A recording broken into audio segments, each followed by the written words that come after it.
Graça e paz, queridos. Mais uma vez estamos aqui para trazer mensagem para a tua vida, uma mensagem profética, uma mensagem de despertamento, de conhecimento. E todas as nossas mensagens aqui são mensagens práticas, mensagens bem, bem presentes, bem atuais. Né? A gente atualiza tudo, a gente traz a experiência que já temos para essas mensagens. Mas antes de nós pregarmos sobre o nosso tema de hoje, eu queria te pedir aí seu like aí do nosso canal. Dá o seu like lá, traz a sua mensagem, se for mensagem positiva, mensagem, às vezes uma pergunta, às vezes você não concordou com determinadas, uma palavra que eu falei, então a gente está aqui para conversar e a gente vai conversar, ok? Deixa o seu like, e aí embaixo, você que não inscreveu no canal, aí embaixo essa palavrinha inscrever-se aí vermelho, clica nela, sinalize o sininho e você vai receber todos os dias mensagem de Deus. Vamos lá? Hoje nós vamos falar estamos falando, né, sobre o fruir do avivamento. É um assunto muito importante, começamos a falar isso no dia 9 de julho, é só você entrar na playlist de julho, você não vai ver 9 de julho, mas vai ver o 8 de julho. Então é o seguinte, começa ali, já estamos começando a falar sobre o fluir do avivamento. Estamos aí mais ou menos com mais 50 mensagens até hoje falando sobre isso. Amanhã eu trago, no próximo vídeo eu trago aí a nota mais ou menos, quantas mensagens estamos aí pregando sobre o fluir do avivamento. Hoje vamos dar continuidade ao tema que nós iniciamos no vídeo passado, né, na mensagem passada, que é pastores de curta temporada, passageiros, membros passageiros, membros passageiros, parte 2. Vamos lá? 3 passagens bíblicas, queridos. Quero lembrar que todos os dias, até terminarmos esse tema, nós vamos falar justamente, vamos ler essas 3 passagens bíblicas. É bom que você se identifique com ela, se você se atualiza cada dia com ela, né? Vamos lá, a primeira dela é Salmo 105, versículo 15. Salmo 105, versículo 15 diz o seguinte: não toqueis nos meus ungidos e nem maltrateis os meus profetas. Vamos lá, 1 Coríntios, capítulo 1, no versículo 10. 1 Coríntios, capítulo 1, versículo 10, que diz assim: rogo-vos, porém, irmãos, pelo nome de nosso Senhor Jesus Cristo, que digais todas as mesmas coisas, e que não haja entre vós dissensões, antes sejam unidos em um mesmo sentido e em um mesmo parecer. Tá bom? Tá aí, mais ou menos. Agora vamos pular para 1 Tessalonicenses. Vamos lá, Tessalonicenses, é o capítulo 5. Capítulo 5, e vamos ler o versículo 12 e 13, que diz assim: e rogando-vos, irmãos, que reconheçais os que trabalham entre vós, o que preside sobre vós no Senhor, e vos admoestam, e que os tenhais em grande estima e amor, por causa da vossa obra. Tende paz entre vós. Esse versículo, ele é muito profundo, eu amo ele, e tem muitas coisas para nós falarmos sobre esse versículo, mas, por enquanto, não é hoje que a gente vai falar não, tá ok? Agora, 1 Timóteo, capítulo 5, versículo 17, que diz assim: os presbíteros que governam bem, sejam estimados, e por dignos e duplicada honra, principalmente os que trabalham na palavra e na doutrina. Essa passagem também é outra que merece um comentário bem minucioso, bem assim atrativo, né? Que a qual faz com que a gente aprenda mais. Mas hoje não é um dia não. Ok? Vamos lá.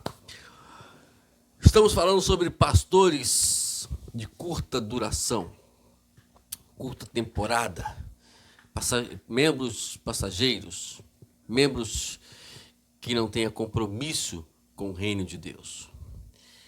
E vamos lá, vamos falar aqui nossos tópicos, que é muito importante, né? Não podemos perder tempo. Primeiro tópico, brigas na igreja, demissões e rixas generalizadas. Poucas coisas blasfema mais o nome de Deus do que brigas para despedir pastores e membros de staff. O que é staff, pastor? Mais uma vez eu vou falar aqui, você talvez nunca ouviu falar nesse nome, eu também não tinha visto, mas nós estudamos. Staff, na nossa linguagem hoje, seria aí os líderes de departamentos da igreja, ok? Isso só para a gente resumir aqui, para a gente ficar aqui contando o fundo histórico, para a gente não perder aqui o nosso tempo de falar sobre nossa mensagem. Observe só, queridos. Hoje faltou o respeito referente às lideranças da igreja, principalmente quando se diz ao pastor da igreja. Fico muito triste em trazer esse relato, essa nota para você, mas ela é uma realidade dentro das igrejas.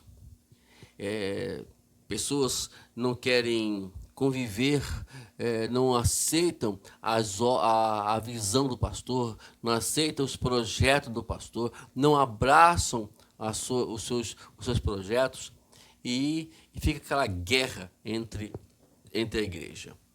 Deixa eu continuar aqui que temos muita coisa para falar aqui ainda. O tempo de mudança é agora. Esse é o segundo tópico. Ao estudarmos as tendências do mau trato aos líderes, um pequeno número de padrões se tornou desenfreado. Pesquisas mostram que os padrões não bíblicos, normalmente pequeno, que toma para si a decisão de convidar e mandar embora pastores.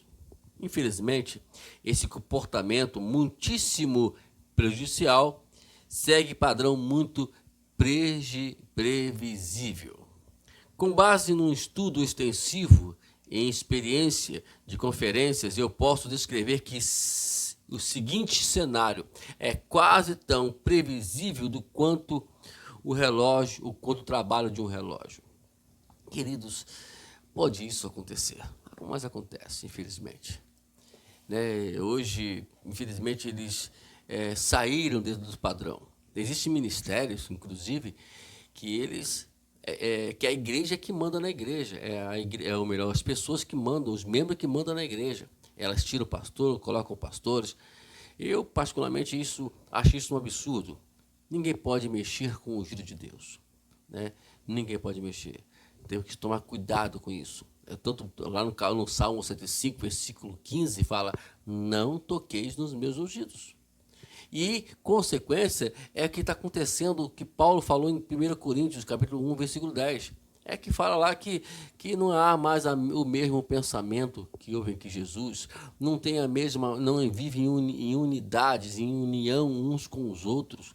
E a consequência, na verdade, sempre será essas atitudes que tomam contra os líderes da igreja.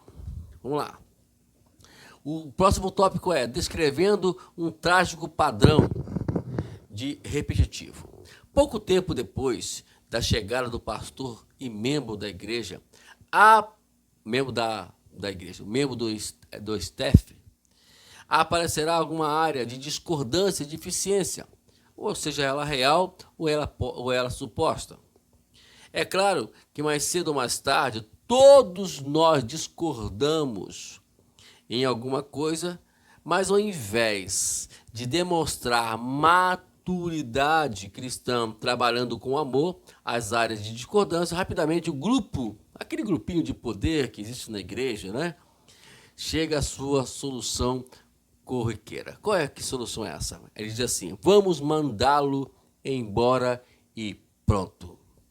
E às vezes né, acontece com os próprios pastores. Os pastores querem ter essa mesma atitude, reagem da mesma forma também com os membros de staff, né, com a liderança. Nós temos que respeitar de modo geral. Temos que aprender a respeitar, né, a liderança que nós colocamos para poder nos auxiliar na igreja, como também as pessoas também respeitarem a liderança do pastor da igreja. Isso é muito importante. Quando isso não acontece, então demonstra claramente que a igreja está no nível, vamos dizer, nenhum referente o que é uma igreja avivada. Como falei, pode ter lindos cânticos, pode ter lindos grupos, tantas coisas bonitas, mas não tem a essência, que é o amor, que é o respeito entre a liderança, entre as pessoas dentro da igreja também. Pode parecer muito chocante, mas o grupo normalmente se volta contra o líder por coisa relativamente pequena, coisas bobas. Quer ver uma coisa que às vezes acontece? Vamos dizer assim, vamos dizer em tese aqui, assim, olha, eu não suporto o pastor porque ele não quer plantas, não quer flores na tribuna. Ele não gosta de flores dentro da igreja, então isso é insuportável, né? Acontece isso, queridos. Infelizmente, acontece por coisas pequenas. Estou dizendo que é alguma coisa aqui em tese, mas existe coisa menor do que essa e as pessoas querem tirar o pastor, querem se voltar contra o pastor. Lembrando sempre, nunca se esqueça de uma coisa, qualquer ação semelhante a essa se caracteriza rebelião. Tome cuidado com isso. Basta o pastor, olha só, basta o pastor ou o líder sugerir uma melhoria ou pedir a alguém que faça algum tipo de mudança e aquelas pessoas super sensíveis, orgulhosas, o rebelde tem uma reação de extrema raiva. E aí a atitude por detrás disso tudo vai ser o seguinte, olha, quem é você para tentar mudar aquela coisa e nos dizer o que devemos fazer? Em vez de trabalhar as questões de amor, do amor cristão, a atitude é declarar guerra, é fazer guerra por tudo. Eu já passei por isso, né? Quantas vezes a gente falava um não, ou pedia para guardar, que não era o momento para poder fazer aquilo, ou pessoas pediam para ordenar pessoas isso, para ordenar aquilo, e a gente via que não tinha condições, não há condições, e aí ficava aquela guerra dentro da igreja, justamente por conta disso. É muito triste você se deparar com pessoas que não conseguem andar segundo a visão do pastor. É claro que eu particularmente falo que é difícil alguém andar no nível da visão de um pastor, mas não precisa você andar no nível, apenas você que venha obedecer e seguir a orientação que o pastor está dando. Não precisa mais do que isso. Precisa você ler a Bíblia como ele lê. Não precisa você orar como ele ora. Precisa evangelizar como ele evangeliza. Não precisa pregar como ele prega. Mas você precisa, pelo menos, obedecê-lo e honrá-lo. Isso já é de bom tamanho. Com uma rapidez incrível, eles detonam o pastor e os líderes. Infelizmente, a maioria dos conceitos bíblicos básicos de autoridade pastoral é estranha às mentes daqueles que causam esse padrão terrível e repetitivo nas igrejas. Eles não aceitam nenhum padrão, nenhum conceito bíblico referente à liderança. Agora, se fosse eles, né, talvez, porque eu sempre carreguei o seguinte princípio. A Bíblia fala, não lembro agora onde exatamente está escrito, eu sei que é em Mateus, acho que é Mateus capítulo 5, mas por ali, vou aqui me atrever a falar que eu não lembro agora. Façam aos homens aquilo que quer que os homens façam a vocês. Então é simples. Eu sempre honrei as pessoas porque eu olhava a eles um líder, um pastor. Eu olhava a eles como uma pessoa que estivesse no meu lugar. Então é assim que devemos fazer com os nossos pastores. Saber que um dia eu vou estar lá também. E aí? Eu vou exigir respeito e não vou ser respeitado. Aí entra aquele padrão, né? Aquele princípio de autoridade e poder. Eu perco a autoridade, então agora só me resta o poder. Ou obedece, ou vai para a rua. E assim é o que nós estamos falando hoje aqui. Né? Que nós falamos que não somente os membros fazem com o pastor, mas que o pastor também fazem com os seus membros da staff. Ok? Vamos parar um pouquinho por aqui. E no próximo vídeo vamos dar continuidade a esse assunto, que é de extrema importância. Deus te abençoe. Até o próximo vídeo. Até a próxima lição. Deus te abençoe.